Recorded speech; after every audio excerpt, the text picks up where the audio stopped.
E o programa começa num bate-papo com o filósofo e escritor suíço Alain De Botton, conhecido por recriar com ironia o gênero da auto-ajuda, mostrando como a alta literatura e a arte podem transformar nossas vidas. De Botton veio ao Brasil para participar da série Fronteiras do Pensamento e para lançar seu novo livro, Religião para Ateus.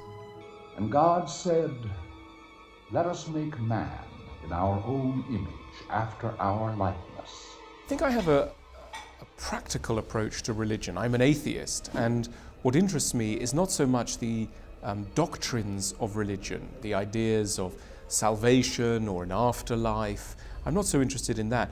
What I'm interested in is how religions get people together, create feelings of community, how they teach people morality, how they use art and architecture, how they send people on journeys, how they use the body to help to teach the mind. You agree with Dostoevsky in Brothers Karamazov when he writes that if God does not exist, everything is permitted?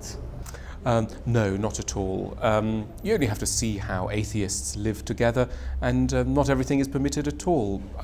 Whether you believe in God or not, killing children is never a good idea. We don't need God to be moral. No, because we made God up, I believe. That's what it is to be an atheist. You believe that we made him up. And we made him up because there were things we were scared of, chiefly our death. And there were also things that we wanted to stop, especially violence. So we made up God for that. Now, even if we can admit to ourselves that we probably did make him up, that doesn't mean to say that the words we put in his mouth are necessarily the wrong ones. They might be very much what we want to be true, and we can listen to those words still. They are our words. Noah, hearken now to my voice and take heed. For now shall I tell thee the matter of my grief and of what thou shalt do. I think many people sadly lack the curiosity to even wonder why they exist.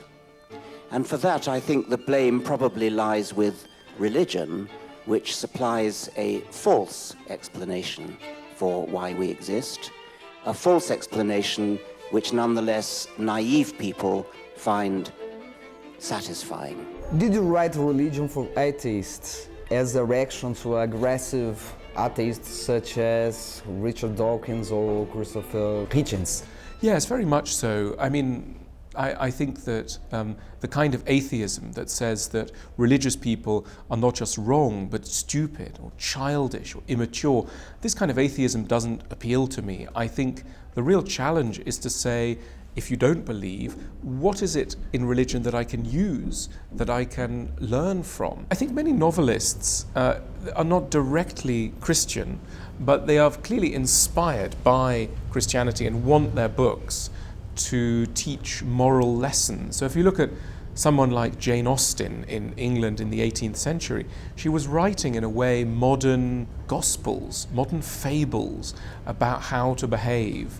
She was not a directly Christian writer, but she was very interested in kindness and how people could be kind and good to one another, which is a very Christian concern. And I hope to say someday I have done half as much for someone as Mrs. Weston did for me. How Proust Can Change Your Life is an ironic approach to self-help literature. Well, in a way, it's a very serious title. It's a little bit of a joke, but basically it's very serious. Proust can change your life. He wanted to change our life. Any great writer wants to change your life.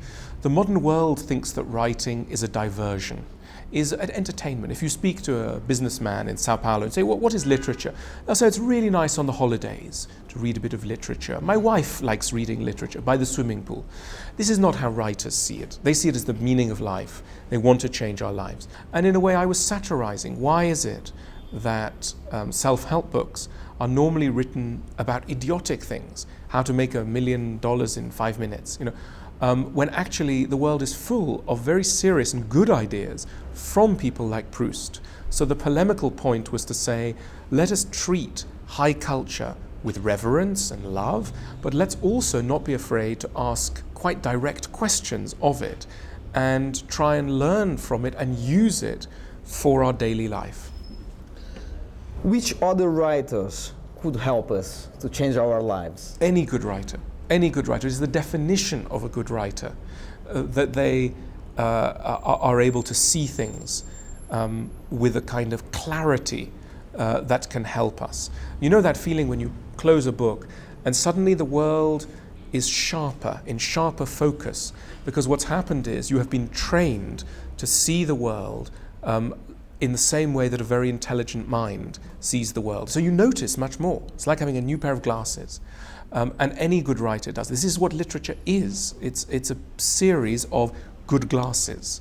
Glasses from Dostoevsky, from Proust, from Shakespeare, whoever it is. And the glory of literature is enabling us to put on these different glasses so as to see more of ourselves and other people. You have books on architecture, journeys, travel, literature, religion. What can we expect? Well, look, what I'm interested in is the common experience of human beings in the modern world today. And this comprises many things. So, look, at some point I'd like to write about death. I'd like to write about marriage. I'd like to write about sex. I'd like to write about children.